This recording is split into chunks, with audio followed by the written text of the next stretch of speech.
You're watching The Edward Fowler Show. Now, here's your host, Edward Fowler. And a very good evening to everyone here on this Monday, the 30th of December, 2024. I am officially back from my hiatus. So welcome back to my channel. I'm glad in my 2 months or 3 months gone from YouTube, nobody's unsubscribed. So I'm actually quite surprised, because usually when I don't post for about a week, I lose 1 or 2 subscribers. But in this case, I haven't. So thank you so much for sticking around with me. And what a joy to end the year, because we've got a fantastic guest joining on. When I got an email to say that this person is in the official charts, I immediately thought, you know what, that's a great way to end the year. So why not have him on the show? So thank you so much to my guest tonight, Chris Simmons. Thank you so much for accepting the invite. Oh, Edward, no, a pleasure. Hope you're well. I'm doing okay, thank you, and I hope you are as well. I know you've had quite a mind-blowing month, haven't you? Yeah, it's been pretty crazy. We put a song out in November, and pretty quickly it got shortlisted in the favourites for the Christmas #1. So we had to react pretty quickly. But yeah, it's been an incredible 6 weeks or so. Yep, and if you don't know what my guest is on about, then it's right here on your screen. A Cold December. You can see the graphic art on your screen there. You can stream it, you can buy it, and you've done numbers on this, haven't you? You know, as you just mentioned there, and even made the official charts, isn't it? A bit mind-blowing for you.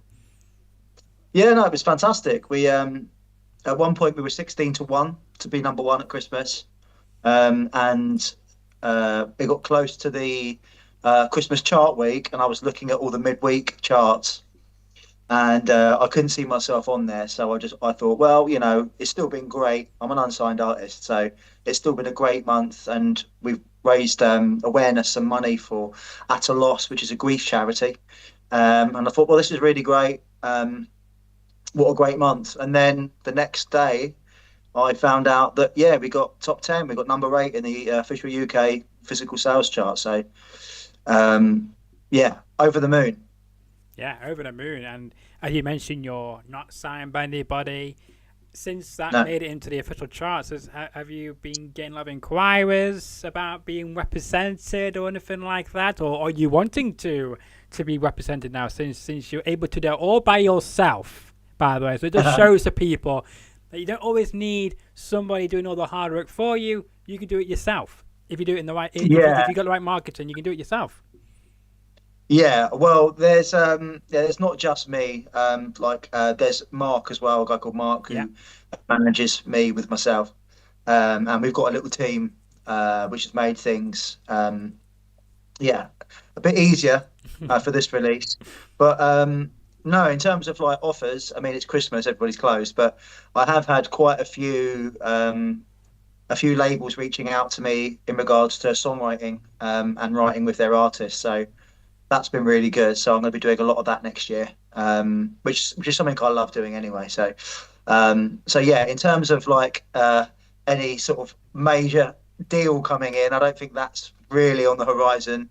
And you know, I'm really confident in the music that I'm putting out and the way things are going, that I don't think, you know, a major label deal isn't the be all and end all, and I don't think it really should be for quite a lot of artists. I think it's quite feasible to get a career out of music off a major label. It's just a case of really trying to build a fan base that care about your music and that buy into it, and you know, you add value for what you do. So yeah, I mean, I'm not saying never say never, but as it stands, I'm very, very happy being an independent artist. Absolutely. And as well, some great offers, and I can't really see what comes up there is in 2025, because I was going to ask you what your goals are, and I guess that's going to be one of the goals, or even collabs as well. So you might be some great music and collaborations coming on possibly in 2025, as we get into a little bit. But talk to us about the graphic for the single, because I love it. You know, I like it. And whose idea was it? Was it your idea? Was it one of your other team members' ideas for the graphic art? How did it all come together? Oh, you mean the cover art? Yeah. Yeah, so that was an artist called Justina High. Just a hobby artist really, and she just got in touch and said like, if you ever need some art, let me know. And I was like, well, I've got this song, and lo and behold, that came from it. So very talented. It is, and you can tell a lot of time and effort's gone into that, and I just love it. I think it works perfectly for the single. Yeah, well, yeah, absolutely. It's definitely a fitting image, I think. Yeah, no, Works. I completely agree with you, and I even like as well the title of it called "A Cold December," even though in this country as of late it's not as cold in December nowadays. It's more like milder, isn't it? But Yeah, and I was thinking that like during the campaign as it was unfolding. yeah. I think in the second week we had some snow, and it wow. threatened to snow, and I was like, quite selfishly, this would be great for my song. But then it was 2 days of that, and then it was really mild. So maybe next year I should put out a mild December. Yeah, great title. I love it already. But I don't think we got any snow here in Manchester. I don't remember waking up to any snow in Manchester in December. This is the first. Right. Okay, usually you get all sorts of weather here in Manchester, but I don't remember waking up to any snow, having any snow in December. If you are in Manchester and you got snow, tell me off, because I don't remember where I live in Manchester that we got snow. So I could be wrong about that, but I don't remember in December waking up to snow or anything like that. But yeah, mild December. That's a great title to go for a sequel. Yeah, we'll see. I could cover all my bases, couldn't I? I could just do mild December, a warm December, a freezing cold December. You know, I could a frozen December. I Yeah. could just do the whole lot and Yeah. then have all my bases covered. Love it. But tell us about, to my viewers who, again, might be the first time they ever see you on their screens on my show, and they think, who on earth is this guy? Well, you now got a bit of a tease about who he is, and as well, you mentioned about the charity, which is very important to you, very important to your heart. How did that all begin for you, the bereavement charity, and what does that hold in your heart?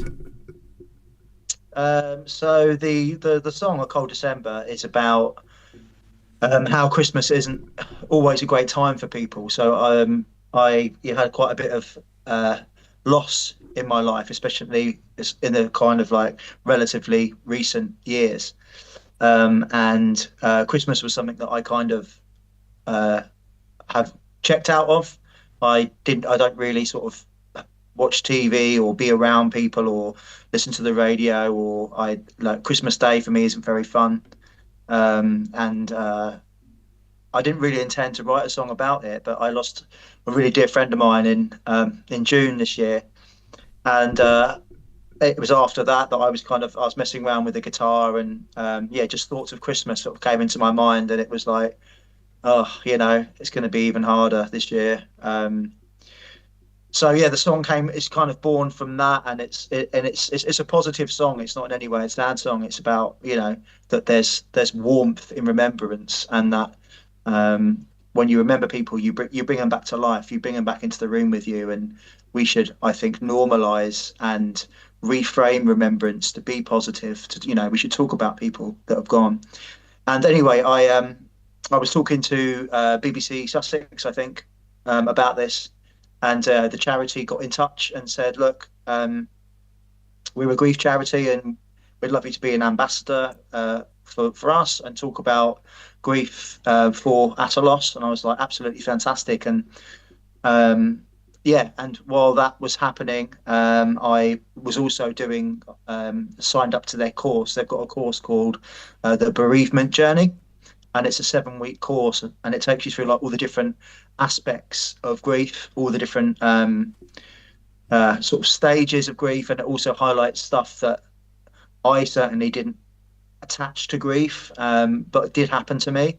And it was just an incredible experience, and it's really helped me and my sort of got me on the road to sort of healing, And so yeah, I of course said yes, and I'll be an ambassador for the charity. And it was during that time that we were thrown into the mix for the Christmas number one, and we didn't really expect anything. We didn't, but I put the song out. Really, I've got a record sort of coming out next year, and it was like this would be a really nice song to sort of explain what's been happening to me over the last few years, and also about my story and a good reintroduction to me and to my music. But yeah, we didn't plan a video or anything like that. And then once all of the chart stuff started happening, we had to react. So we got a video made, and I thought, well, it'd be quite nice to try and raise some money for this charity as well. So we got some CDs made up, and each CD has got a exclusive B-side on it. And all the profits after all the costs and stuff go to the charity. So we're trying to raise some money for them, trying to raise awareness of them, which has been really good. There's lots of people that I know that are reaching out to the charity. Lots of organisations are reaching out to the charity. So hopefully we can help. Yeah, absolutely. And of course, that is the At a Loss charity. Now, you mentioned a moment ago something I'm quite intrigued about. Well, I say you might not be, but you mentioned about there's a 7-week course with that charity, and you mentioned about different steps of grieving and some which you didn't associate to grieving the process which you were going through yourself. Could you give us some examples of what? Yeah, so things they talked about, like things like dealing with the funeral, the aspects of the funeral, like there's lots more complications and things to sort of to go through. There's more than just turning up and watching your loved one be cremated or buried. There's obviously organising the funeral. There's paying for the funeral, inviting people to the funeral. There's all aspects of this kind of stuff, and this all falls on a backdrop of liaising with the wishes of family members and the wishes of the person who's passed, and these can be quite sensitive and difficult things to arrange. So that's one aspect of it. So it talks about you all talk about sort of aspects of funerals that you found challenging and common themes that appear between everyone that you're talking to. Another thing was how people react. So after someone passes, a lot of people don't know how to react to you, and you go through, people give examples. So basically every week, well, I'll say just before I answer that, every week in the course, it's broken up into, there's 2 videos that you watch, and after each video you break up into groups and you talk about the video. Gotcha. And each video has got a different theme. And so, yeah, one of those themes is how people react. And, when you're in those groups and you're talking to people about the experiences you've had, you can tell that everyone has experiences where, there's people who won't talk to you because they don't want to say the wrong thing or they don't know what to say. There's people who talk to you all the time because they want to be there. And, it's a difficult thing to navigate because people, I think, are pure at heart. They've got good intentions, and they want to help, but sometimes they don't know the best way of going about it. And if people don't want to upset you, so a lot of the time they won't message you, because they don't want to remind you of stuff. And so, yeah, in the course it talks about how you can set your own boundaries and that, and how you can sort of aid for friends and your loved ones in sort of guiding them how you'd like to be approached. And there's no right or wrong. Some people, and this is the great thing about this course, is that you learn how everyone is so different. There's people who don't want to talk about. There's one of the things that came up is there's this one. I won't mention who they are, but there's a couple of people in the course who talk about they always walk the same route they walked with their loved one who passed away because it reminds them of them. And there was someone else in the group who said they would do anything else other than walk that route because it reminds them so much of them. So that's just a sort of highlight of how the same thing can be viewed so differently, the polar opposites. So yeah, it's a great course for people who are going through any kind of loss, in that it does help you frame things in a healthy way, and you can see that people are just trying to help, and you're really in control of how you deal with your grief. So yeah, I really recommend. Like I say, I've done it, and I wouldn't be an ambassador for the charity if I didn't think they were anything other than excellent. And Atalos are excellent. So yeah, they're really, really good charity, and I recommend them to anyone. Atalos.org is the charity. Perfect. Well, I will check them out, but definitely to see if I can get any tips or help on that aspect, because of course I've lost somebody about 4 weeks ago. No. So I know about organising funerals, which I never done before, to sending out invites and all of that. So yes, it was all quite of interesting, because of the fact that you go from 1 minute being around the person, because this person been in the same room for ages, and then of course when the death happens, and it goes from like trying to react to then trying to figure out what funeral home to choose, because this is what I thought, that when someone dies, when somebody will take the body away, gives you time to mourn and give you time to choose what funeral home you want that body to be picked up from, etc. But of course that's not the case. It goes from the house or wherever they die to the funeral home straight away. Then you've got, of course, go straight into the planning and paying and all of that business. So it doesn't give you much time to grieve at the same time of organise everything, because since it's around this time of the year, it's very fast, isn't it? Fast track before Christmas and whatnot. Yeah, and yeah, I mean, I was the same. I didn't realise that. I didn't even know who you called. You know? Yeah. I didn't realise it. I didn't realise it was a funeral home that would take the body. I always thought it would be the hospital or something. But yeah, no, I thought that. Yeah, but that's the other good thing about Atalos, is that they have a Atalos.org is a signposting site.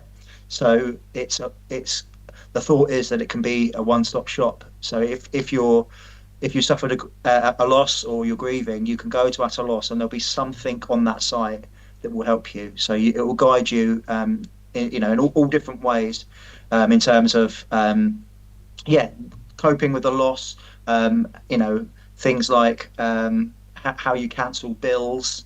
All the practical things as well, and also the emotional support. So yeah, I think I think the charity needs to be a lot more known to people. I think a lot more people, because to me it's almost like an emergency service. Like talking about what you were saying, it's like, what do I do? There's no manual to this. There's no centralized place where you can go, and that's what Atalos are trying to do. So I think I think that the work they do is really, really important, and for the reasons you've just been saying. So yeah, I'm sorry you've been going through that, and it's Christmas as well, which is a really tough time. So I'm sorry about that. No need to apologize. But yeah, absolutely, completely agree with you, because it's like the unknown. You go right into the unknown, because no one prepares you for it, and nobody tells you in advance who to call or anything like that. You just kind of left in your own devices to work out for yourself. So, but yeah. But no, thank you for that, and again, I'm sorry for your loss as well. Very unfortunate to lose a good friend as well, and then do all that. But moving on from that, let's talk about, have you got any New Year's plans? Because I saw your Instagram story from earlier today about that you're quite free, and that you're looking for things to do. Yeah, if not, you will sit and watch TV all night. So have you found something to do tomorrow? Or yeah, so TV? Yeah, I was supposed to be playing New Year's Eve, and there's been a double booking, so I'm not playing New Year's Eve. So yeah, I might. New Year's Eve is tomorrow, so I haven't got much hope in finding another show. So I think I'll either stay at home and watch a bit of telly, or maybe even pop out as a punter and watch some bands and see what happens. But yeah, we'll see. But in terms of 2025, there's big plans, and the fact that we've now got a top 10 record has really given us a solid foundation to attack next year. I'm so proud of the music that's to come. I'm so proud of everything about the project that's about to be released. So really, really, really excited, and really confident. So yeah, we'll see what happens. But yeah, I can't argue that the Christmas song, "The Cold December's," just given me such a great platform. Exactly. And I guess in your head, you'll probably think, how can I top that? Can I get the next single or album to get into the official top 10 again? Or like, how are you going to top it, isn't it? I guess, like, when you get your music on the radio for the first time, like, how are you going to top that, isn't it? So Yeah, well, I'm pretty confident I will. So I think this is just the beginning. good.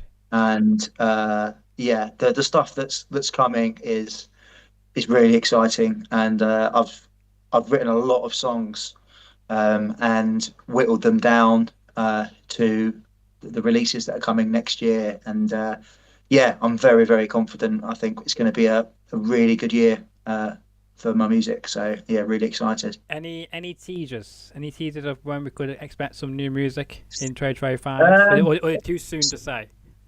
Well, it's kind of too soon, but it will definitely be in the spring, I think. Okay. So like it's just making sure that everything's ready and set up for, because once we start, then we're going to keep going. So it's just making sure that we're all ready. But it's virtually there, and there'll be something to announce in the next couple of weeks. Fantastic. Look forward to seeing that on your social media.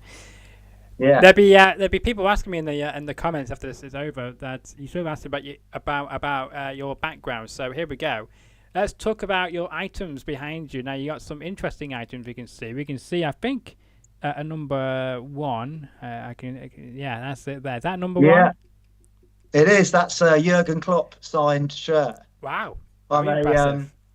I'm a Liverpool fan, and I've been really lucky in that I play sometimes in the hospitality lounges. I play to the hospitality people. That's cool. And so for me, like that was incredible. I was doing a co-write in Liverpool early last year, and the artist I was writing with was like, "Oh, what are you doing tonight?" And I was like, "Nothing. I was just going to go for a beer, find because Liverpool were playing in the Champions League that night." And I was like, "I'm just going to go into town, find a pub, and watch the game." And he was like, "Well, someone's pulled out of playing the hospitality lounge. Do you want to come along and watch the game?" I was like, "Yes." So I got my guitar and I went to Anfield, and it's like amazing. So I played loads of covers. I know all the Liverpool songs anyway, so I was singing all the Liverpool songs, getting everyone going. That's cool. And when I was there, I was like, I need to find the guy who books this. So I set my stuff up, and I was just walking around the stadium going, "Who books this? Who books this?" And I managed to find the guy, and was just like, "Look, I am down. Whenever you need me, I am down for this. I'll drive 5 hours each way. I don't care." Love it. So that was that. And then since then, I've played quite a few times at Anfield, and that's I haven't put it in the frame yet, but it's a Jurgen Klopp signed Liverpool shirt. But I want to get it in a frame, and stick it up properly. But very proud. You're from Manchester though, so what's your feelings on that? Well, well, obviously I'm not a Liverpool fan, but I mean, it's nice to see a different team than Man City at the top of the table, and I think you are going to win the Premier League. Gary Neville, other pundits are still saying that, "Oh no, Arsenal or Chelsea or whoever's going to be will win it in the end." No, there's no chance. Yeah, I'm a lot more confident this year. I've got a bit of PTSD from Man City, to be honest, because you can be ahead and they'll just win. Yeah, but there's win no game chance. after game after game. Yeah, but it all feels different this year. It feels like their Man City certainly aren't the force they were. No. I don't know if this is a blip, but there's something clearly wrong there. Arsenal. I mean, this really was. This has turned into a football chat now, but I don't mind. Me either.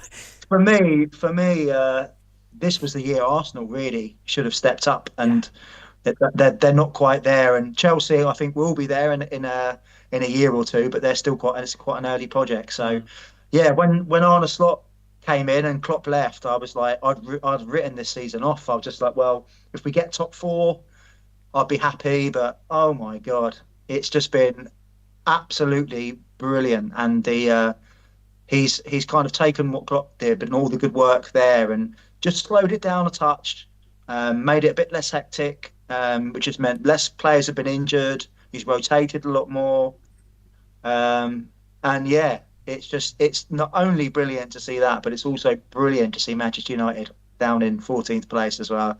It's like it's a sweet thing. Yeah, of course. That's a typical Liverpoolian fan for you there. Yeah. Yes. Well, yeah. At this rate, we might be in the Championship next season if we keep losing all our games. So we'll see. We'll see what happens. Well, fingers crossed. Fingers crossed. Of course you're gonna say that. But you know, we've had on a guy called Jamie Webster. He's a big Liverpoolian fan. Yeah. He's performed in front of Jurgen the Klopp and all the players as well. So you guys are on the same path to, I guess, success with the Liverpool team, which is good to see. So I can't wait to see your next challenge into hopefully performing in front of the whole team at some point. Yeah, I mean, the Jamie Webster thing's great as well. Like, you know, so many of the videos, like especially in the Champions League sort of finals and stuff, seeing that whole fan zone just jumping and singing the songs. It's quite. You know, Liverpool's been like a family attachment for me since I was a kid, and there is something very romantic about that fan base, and very the storylines around that club are, you know, unrivaled. The drama and the pathos is just incredible, and yeah, it's great to be a Liverpool fan now. Yes. You know, I've enjoyed the 90s and the noughties, yeah, and you know, and the tens. Yeah, and the tens. Yeah, I mean, there was. Yeah, obviously there was the Champions League win and stuff in that, but yeah, of course, yeah. You know, it was always kind of like a distant hope that we'd win the league. It was never like we really could, and that all changed when Klopp came in. So now we're flying. Yeah, no, I thought after you won it in the 2019-2020 season, I thought it'd be another 30 years before Liverpool wins it again, but obviously not. I guess all streets come to an end. Yeah, that's true, and you know, like, just look at City now. You know, it's like that's the same. Like, it's not just Rodri going. There's something else going on there. Maybe it's something to do with the court case. Maybe people know that. You know, this season's not going to be a thing. Maybe they know there's going to be a points deduction, or or even you know, you just out. Now that'd be funny because. Well, yeah. I mean. I think, you know, I'm not sure if it's been proven that they have done that, then I don't think one season is enough, because it's gamed a whole, like, you know, the club's legitimacy is based on that. Yeah. And so it's like, you know, well, you can't just say one season out of the Champions League, one season in the Championship, whatever, and then you're done, because it's like, well, all, you know, it's next year that'll be straight back to as it was. So I'm not really sure how they do that, but yeah, it's good. You know, I wouldn't want to be the Premier League, because whatever they do will be perceived to be wrong. Yes. Either way. But yes, I just hope that it's you know, it's fair, but it's also, it puts other clubs off, you know, from doing that kind of thing. So yeah, because, you know, anyone could then plough loads of money into a team, wait 8 years for a court case to come up, take 2 years out, and then be where they need to be. So it needs to be, you know, a final decision, I think. Yeah. But yeah, no, I agree. But yeah, I agree. Yeah. So yeah, that's Jurgen. There we go. I love it. But yeah, my final question to you tonight is when when I guess you mentioned this person before, Mark reached out to you about being on this show. I guess you probably thought, what on earth is this show about? And you had to probably Google it, I guess. I don't know. What was your instant reaction? I'm just curious. Well, no, we've done quite a few. So, yeah, Mark is, really like industrious. So he reaches out to lots of people because obviously we need to get the charity and the song exposure. So we want to speak to as many people as possible. And and so to be honest, I've done like 2 or 3 of these kind of a day for a month. But I did check you out, and I did check out your Instagram, and I saw that you'd taken a little bit of a hiatus. But yeah, really impressive. It's really impressive, and obviously you're great at interviewing, and you've the conversation's been very natural. So yeah, it's been really fun for me. Good. I'm glad you liked it because as you said, you probably do loads of these, and I try to be different from the ones you do because usually you get asked the same questions and you're on autopilot by just repeating what you probably rehearsed numerous of times because the same questions over and over again. So I try to make it a bit more casual and hopefully not as too many questions the same which you get told or asked 3 times in the one day. It's been really, really good. I've really enjoyed it. Good. Well, on that note then, thank you so much for your time. And I should mention as well before we leave that you can find my guest on social media. You can find him on Facebook, X, Instagram, Threads, YouTube. But on these platforms we're showcasing at the moment, you can find them as simply as I am Chris Simmons. I do like that. It's catchy, simple on every platform. So make sure you go and check him out. Follow him, share him around. Make sure you check out his new single, Buy It, because again, all proceedings goes to that awesome charity which you mentioned earlier on in the episode. And thank you again for allowing us to have you on the show to talk about that and as well to raise awareness for the the lost charity, for people who are going through what you and I have gone through. Yeah, absolutely, and hopefully they can have an impact on people. Absolutely. Going forward. Yeah, completely agree. If you enjoyed the last ever episode of this year of 2024, then make sure to smash that like button, share it onto your friends. Tell everybody to check out Chris as well. Make sure to check out his new music, which will be coming out in spring of next year. And I hope to have you back on the show again soon, Chris, as well, because that'd be great to have you on to talk about what your next projects are, and maybe even some of those possible record deals / collaborations you mentioned about earlier on as well, which we're very excited for. So hope you Mark will enjoy this.